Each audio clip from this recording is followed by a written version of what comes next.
mtazamaji mpendwa wa kipindi Afya na Jamii na mtazamaji wa Moto TV, tunakushukuru kwani muda tena wa kufuata kipindi chetu kinachozungumzia afya. Na kwa siku ya leo, mtazamaji mpendwa, tumechagua kuzungumzia cancer du col. Ni cancer yenye inabanaka wanawake ndio wanapata haya magonjwa, na kwa hiyo tumetembelea kwenye mtaalamu wa mambo ya hiyo cancer du col, ginekologi wa Wanamanika. Ataweza kutueleza kwa urefu kama hii cancer inatokana na nini na namna gani mtu anaweza iprevenir ama namna gani inaweza tunziwa. Na tumetembelea kwenye Maseo Jambo. Jambo sana. Maseo, unaweza kutuelewesha kwanza, utuambie jina lako ni nani? Asante sana. Jina langu naitwa Kahambu Josephine Kiamakia. Mimi ni daktari. Nafanya kazi hapa Wanamaika. Asante Maseo, tumetembelea kwenye ofisi yako kwa siku ya leo. Mimi pamoja na watazamaji tunapenda tujue magonjwa ya kansa inatokana na nini, vile cancer ya col. Na kwa siku ya leo tunaweza kutueleza cancer du col kwanza ni nini? Nia yetu kubwa ni kuexpliquer wa mama wajue kwanza histoire naturelle ya cancer du col. Watu wengi hawajui cancer du col inatokana na nini. Na wakijua hiyo, tutawafundisha mahalama mbalimbali ambazo wanaweza wakapata, na pia ya muhimu zaidi ambayo tunataka tuwafanyishe ni kusensibilize watu wengi wajue kwamba ule ugonjwa upo, hawajui. Ugonjwa wa cancer du col ni ugonjwa tunaweza kusema ni infection sexuellement transmissible. Ni ugonjwa ambayo plus de 70%, 80 même, inatokana na virusi ambayo inaitwa VPH, virus ya papilloma humain, virus ya papilloma humain, bien human papilloma virus kwa Kiingereza. Kwa hiyo virus mtu anakuwa nayo kwenye organi zake za siri siku mingi, muda mrefu, haitaleta dalili zozote, au utasikia hata kwa kuruma nini, utakuwa nayo tu pale akasheti, lakini huko na igawanya huko na huko. Wale ambao wako sexuellement transmissible atakuwa na ipartage bila kujua, na unakuwa tunayo bila kujua, lakini yeye mmoja ni après 10 ans même 15 ans utaanzaona dalili zinaanza kuja. Utaanzaona sinye fulani zinaanza kuja, au damu inaanza kutoka, au tenda jibushe tu unaona damu. Alama ya damu, mbona siko regle nishamaliza regle? Au ushanga kwa hata menopause haonaki tena regle, unaona tena damu inaanza kuja. Donc damu yenye inakuja après regle haiko kawaida kama regle. Siku zingine unaweza ukaona maji machafu yanaanza kutoka, ya kunuka kabisa yanaanza kutoka, na wakati ule muda na wakati ule malaria inakuwa imeishaenda sana. Okay. Donc ça malaria kwa kufaze ya mwanzo mtu haizi jua. Sasa iko kufaze ya mwanzo unakuwa hakuna sinye haujuaki. Ile ndio shida kubwa. Mama wengi wanakuja wakati malaria yameendelea sana, na wakati huo unamwangalia unasema mama umechelewa, sina tena cha kukusaidia. Na uambia nini, utaenda Kambala wanakupa chemotherapy, radiotherapy. Lakini kwa leo tunapaswa jua kwamba cancer du col ni ugonjwa ambao unaweza ukatibiwa kama umeonekana mapema, na ndio maana tunapenda wamama wakuwe na ile habitude ya kufanya depistage. Ile ndio objectif yetu, kusudi tutambue mapema dalili, ubia ile mikrobe gisi iko tukusuivre, ubia tukutunze pale upone. Kama unakuja mapema una bahati mingi ya kupona plus de 80%. Lakini ukichelewa, hata nikutume Nairobi wapi, ishakuwa tu kansa, umekuwa tu na shida. Banaweza akakuongezea tu mwaka 1, 2, 3, ya mingi ni 5 basi. Na ya shida na franga inakuwa mingi. Lakini ukija mapema wala hautapoteza hata kitu mingi. Na utaeshape vitu mingi, na prevenir finance na magonjwa na vitu mingi. Basi ndio kusema ile kanseri inaua. Inaua sana. Cancer du col inaua wamama wengi duniani. Mnaweza kuwa na statistics par exemple hapa hospitali ya Wanamahika, unaweza kuwa na statistics fulani par rapport ya magonjwa yenye wanafikaka, frequency ya mama wenye liko na cancer kwanza, wanaweza kuwa ngapi parmi zenye una consiste. Shida yetu ya huku Kongo statistiki hatuna nazo sana. Lakini d'une manière pour confirmer diagnostic hakuna, kwa sababu hakukuwa labo ya kufanya anatomy pathologique. Mingi ilikuwa ni kliniki tu, sawa, unaona akosi. Na shida mgonjwa mmoja anakuja hapa leo, kesho iko Beni, kesho iko Kiondo, kesho iko Musienene. Kwa hiyo unaweza ukahesabia mgonjwa Musienene, tena kesho atakuwa Kiondo, tena kesho atakuwa Matanda, na ni ule mgonjwa mmoja.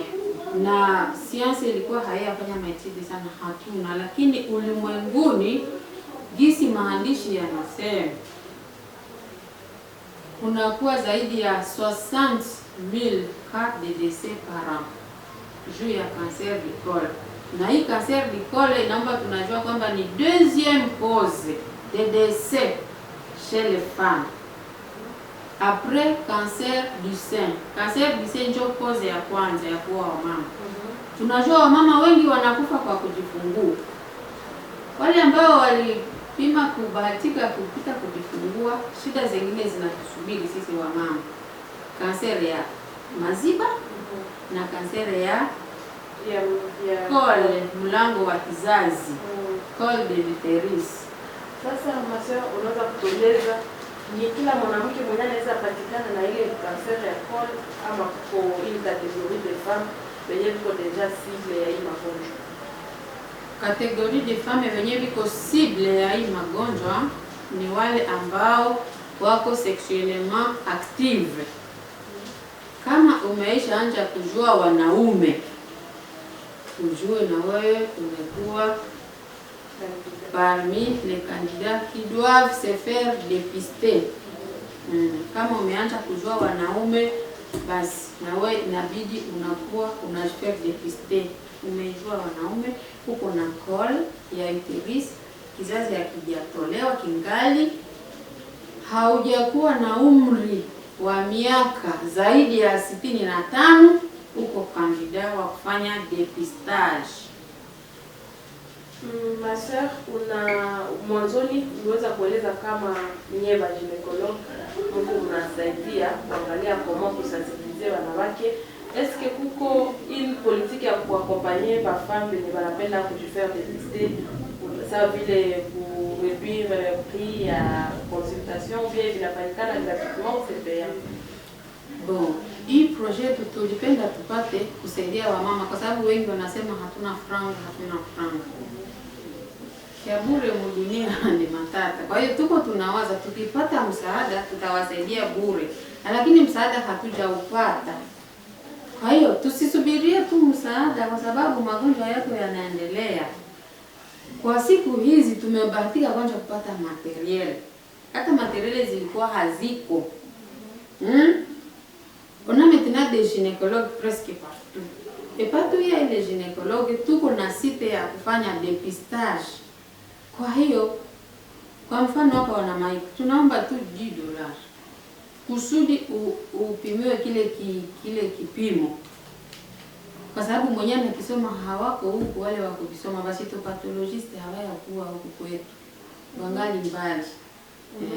Ndio kusema wakati kwa hiyo ni vitu vinasafirishwa kwenda Kampala au kule Goma, ça coûte de l'argent. Il faut du matériel. Wakati mtu anafanya examen hapa anachunga 2 semaines à 3, anakuya tunamwambia resultat yake. Okay. Na mtu anaweza fanya ile dépistage à quel degré, par exemple pour mwanamke mwenye iko marié, ça suppose que iko sexuellement active, anapaswa fanya ile examen mu intervalle ya siku ngapi? Okay. Mtu wa kufanya hiyo examen unalifanyaka kama leo umepima, kuna vipimo kwanza mbalimbali vya kufanya hiyo examen. Kuna mtu anaweza angalia tu visuel, kuona tu inspection. Ya muhimu ni wamama kujileta kwanza, anakuangalia. Kukuangalia tu hivi lazima hiki kitu ni kizuri au hiki kitu kimeanza kuwa na magonjwa. Si ni kama unaona hata ndizi unasema hii ndizi imekomaa sana, hii haijakomaa. Ndio vile. Ya muhimu ni kuja bana kuexamine, banaangalia col. Kwa sababu magonjwa yanakuwa kule na hakujua. Le fait que docteur amekuangalia deja iliko dépistage. Ndasema okay, col ingali na sura mzuri, siaona hakujaota hata mapele, hakuna damu, hakuna nini, iko nzuri. Kwa hiyo April sasa ndakamata echantillon. Naweza nikakolore kutumia acide acetique au kutumia alcohol, ninaona tu kwa macho lazima hii ni nzuri, ina bado sura nzuri. Nikiona kuna kwa lesio fulani, nitasema kunakuwa suspect. Nitakamata tena vipimo vingine ambavyo tunaita pap test. Nitakamata iko saa froti. Nitakamata froti ya kole, natia kwa lame na fixe na alcohol, ndio hivyo tunaviambale, tunatuma kwenye kuko labo specialisé ya kusoma. Kwa hiyo deja consultation iko ya muhimu sana. Sasa maseo nilikuwa nauliza, inawezekana mtu anafanya consultation leo. Ndiyo. Après tena wakati gani, muda gani ndio mtu anaweza rudia tena kufanya consultation? Asante kwa ulizo. Muda wa consultation unategemea na resultat ambayo tumepata. Kwa mfano leo umefanya examen, mimi nakwambia, wananiambia ni negatif. Ikikuwa negatif, tunashukuru, tunakwambia pita tena après 3 ans kwa mfano. Kama hauko facteur de risque, kama kunakuwa lesio fulani, kunakuwa kama lesio anaweza kuambia hii ni lesio ya niveau ya chini, naweza kuambia pita tena après 2 ans ou 3 ans juu ya chini.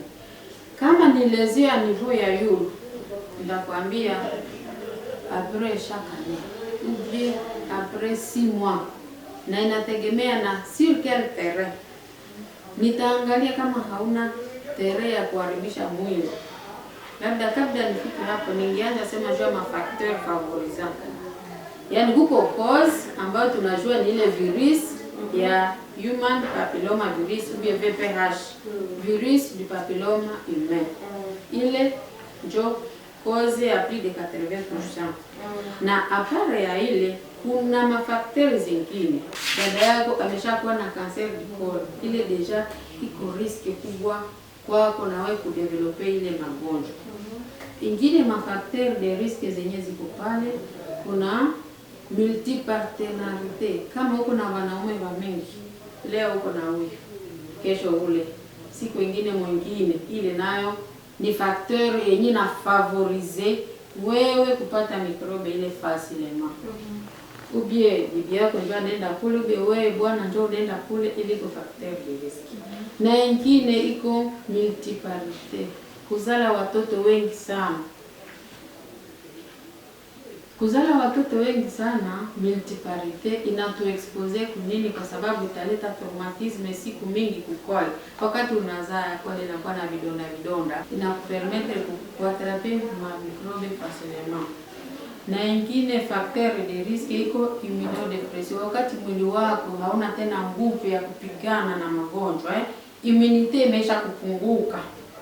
tuseme kwa mfano wale ambao wanaishi na virusi vya ukimwi, na kuna ingine mikrobe ambayo inaweza malaria ambayo ina debilite mwili, kwa mfano hata diabetes inaacha mwili nayo inaregea. Ndio. Kuna watu wanakuwa na insuffisance renale, atakuwa na ubie ulikupata re moya, banakupa dawa ya kukuwa nasaidia ile re nyingine isigombane, banakupatia dawa ambayo pia inapunguza kinga ya mwili wako. Hii nayo inakuriskia kukua a risk. Kuna tumbako, kuvuta tumbako, hii mamoshi sana nayo inapatia a risk. Donc mtu anaweza pata ile cancer ya col par exemple na kukonetre mwanaume. Heredité inaendana na kutia kutafuta huku na kule. J'ai la grande chance. Okay. Mais kama hata mama yangu alikuwa nayo, mimi nikijichunga vizuri sioni hata mimi chance inaweza kuwa kidogo. Okay. Mais cela n'empêche, inaomba tu nilikuwa naenda chunguza faire dépister. Wanaweza nikuta kwa mfano niko na ile microbe, lakini kama niko na chunga dina mimi na faire soigner na mwili na itunja vizuri, ile mikrobe inaweza ikafanya nini, ikareshite, ikakufa. 10% inaweza ikaendelea na jidevelope na kutia mgradi ya yule. 15% au 5% tu hapo inaweza kufikisha cancer du corps à la longue. Basi huko possibilité wakati mtu angali kufaze ya kwanza wanamtunza na inaisha. Ndio maana dépistage.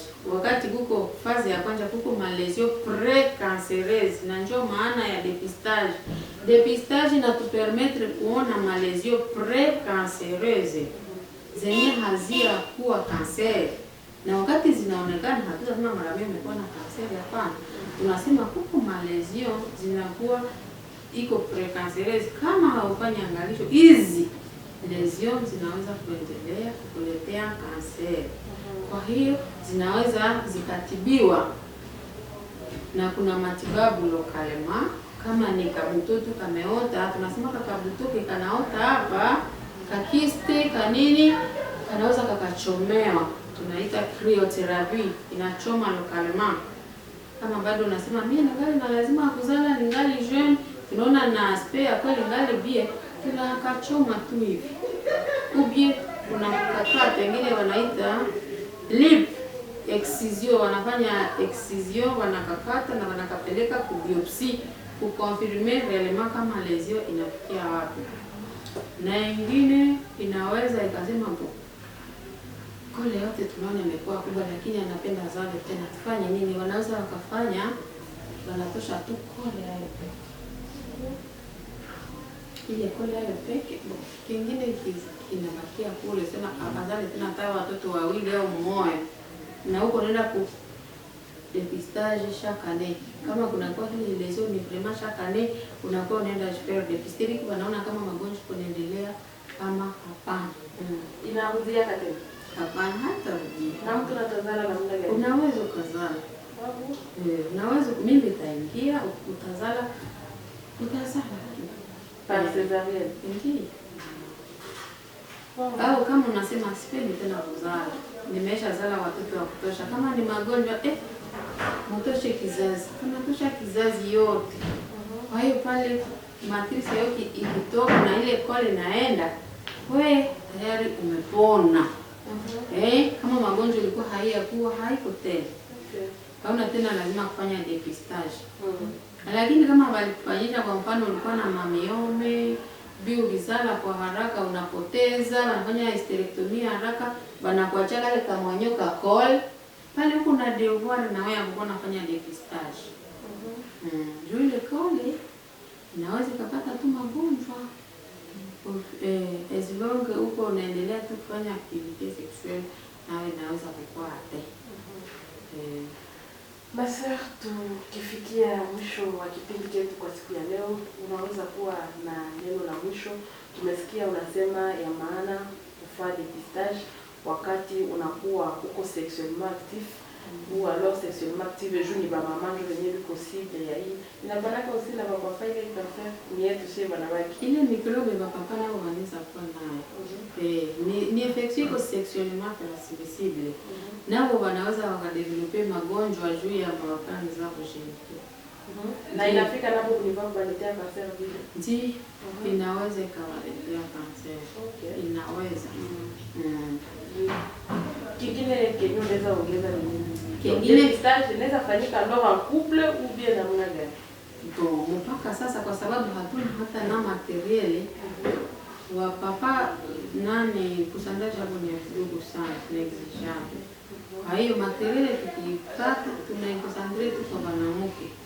Kwa hiyo mimi nitakoseewa mama wote, hata baba wote kutuma wanawake kuyafanya dépistage. C'est faire dépister. Wanasemaka kwa Kifaransa prévenir vaut mieux que guérir. La prévention c'est vraiment le traitement le meilleur. Usisubiri vita.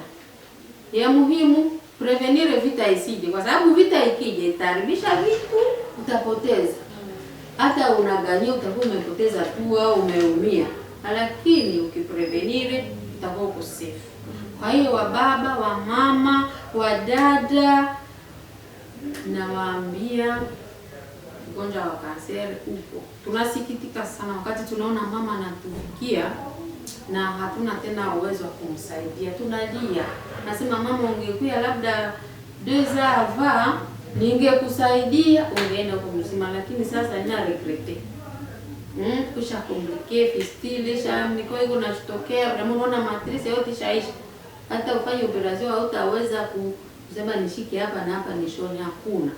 Ndio nakwambia enda kwa radiotherapy au chemotherapy. Itakukula franga mingi sana na tena hautapona hata vizuri. Utakuwa tuko na masekele. Na ziko na masekele zingine. Kwa hiyo ya muhimu tujipeleke kwa dépistage. Tukuye kufanya dépistage. Dépistage, ça coûte moins cher et ça sauve la vie. Ça sauve la vie. Kila mtu ambaye ameshajua mwanaume 3 ans, hata uwe na age gani, labda ingine nyingi sawa, kujua mwanaume mapema iko facteur de risque. Une activité sexuelle précoce avant 15 ans, unaona deja mtu a 15 14 iko sexuellement transmissible. Watoto wako wanaanza zala hapa na 13 ans. Vraiment bale ndio wanajitia ku riski ya sana. Kwa hiyo kila dada ambaye anajua ameshajua wanaume tayari iko kandidati kufanya dépistage. Mpaka uwe na 65, dépistage tunaiacha kwa 65. Shako na 65 wewe mama umejifanya dépister 2 3 huko na kwa negative, umekuwa na 65 tunakwambia kuuzika, labda ile ugonjwa hata bado utakufa na nyingine magonjwa. Lakini kama wewe yafikia ule umri wa 65 uko kandidati kwa dépistage. Ni kusema wale watu ya 65 hawakuyake wenyewe na hawakupatake wenyewe wanaonekana na ile magonjwa. 65 et plus. Bale bakikuya na magonjwa ya kanseri souvent na kwa kama kanseri ya endometre. Nayo ni hii membrane ya ndani ya matrice. Souvent wale na itakuwa ile. Viko nakuya mama wa 70 anakuya tena damu unaangalia tumbo inavimba. Na ni matrice na ni ile ya endometre. Ubie kyste ovarien shako yapata hivi tumeri ya upere. Wanakuyaga mena haiko tena col mena ngine tu partie ya uterus. À part le dépistage, ma soeur, hakuna ingine moyen ya kuprevenir hii cancer. Ok, prévention ingine yenye ko pale, prévention primaire ni vaccin. Wataalamu wameandaa vaccin, kuna 2 types de vaccin. Bivalent vaccine na quadrivalent. Quadrivalent manake ina prevenir juu ya 4 types ya virus. Juu ile mavirus kuko matipe mingi sana. Kwa hiyo ziko virulent. Ile 4 types kuna ile vaccine. na deux types bivalent nayo ina prevenir deux types de vaccin. Sasa hiyo vaccin inapewa watoto wachanga neva kenza pale ambaye hawajua sex, wasichana ambayo hawayakuwa sexuellement active entre 9 et 15 ans. Lakini kama ulikuwa na bahati unafika hata venda hauya jua mwanaume unaweza kuipata. Mais ya vaccin na ni doze 3. Ni doze 3. Après emo unapata ya pili après 2 mois ya 3. Na iko share mpaka pale haya kwa lokalima kwetu. Lakini mpaka Goma unaweza kupata mesa $100 par dose. Donc ile dose tatu ça veut dire $300. $300. Espace ya 3 mois. 3-4 mois. Na vaccin kuipata haita kuprevenir ku type zote za virusi. Kisi nimesema kuna ya kuprevenir tu ku 2 sorti. Kwa hiyo ingine sorti inaweza kupata. Kwa hiyo mimi nawaza ya muhimu ni depistage, kujichunguza. Na kila mtu kushanje behavior ya muhimu. Kama uko na wabibi 3 4, il faut être fidèle, un changement de comportement, la fidélité. Wale ambao wajeni pia wanasubiri, il faut abstinence. Unangoya mpaka utapata mchumba wako ambaye mtakuwa fidele nyinyi wawili. Kwa hiyo ndio na kuchunga, kama unaona umegonjwa vizuri uenda jitunjisha mapema. Hizi ma-infection kila siku ninasikia infection, hizi ma-infection genitale unatibiwa vizuri na kugarde hygiene corporelle, malisho mazuri pia yanatukinga kwa magonjwa mengi. Mwili ya kila vizuri, ya kitunzwa vizuri yanakinga magonjwa. Masa, tunakushukuru kwa kutueleza kuhusu magonjwa ya cancer du col, na nadhani watazamaji wenyewe kuna tupata sasa wamesikia deja kila mtu anaanza kujifixe kama anaweza kufanya depistage, kuangalia na kisi kila mtu anajijua sa vie sexuelle. Kisi Mazera ametoka kusema kwa umeshajua mwanaume, uko mtoto, uko mkubwa, kwa ile age kufika 65, unaangalia frequency yako ya activité sexuelle, umejua wanaume, ya lazima ni kuja kwa hospitali kwanza kufanya depistage, bajue hali yako na wewe mwenyewe ujue hali yako ya afya, ili waweze kukuambia unaweza tibiwa ama ujikinge tena namna hivi. Na ni hapo ndipo tunamalizia kipindi chetu kwa siku ya leo. Maswali, tunakushukuru. Asante sana wa journalist wa Radio Moto kutufikia. Tunakushukuru. Asante sana. Ni hapo tunamalizia kipindi chetu cha leo. Mtazamaji mpendwa wa Afya na Jamii kunako Moto TV, tunasema asante kwa kutufuata. Tukutane siku nyingine. Chao.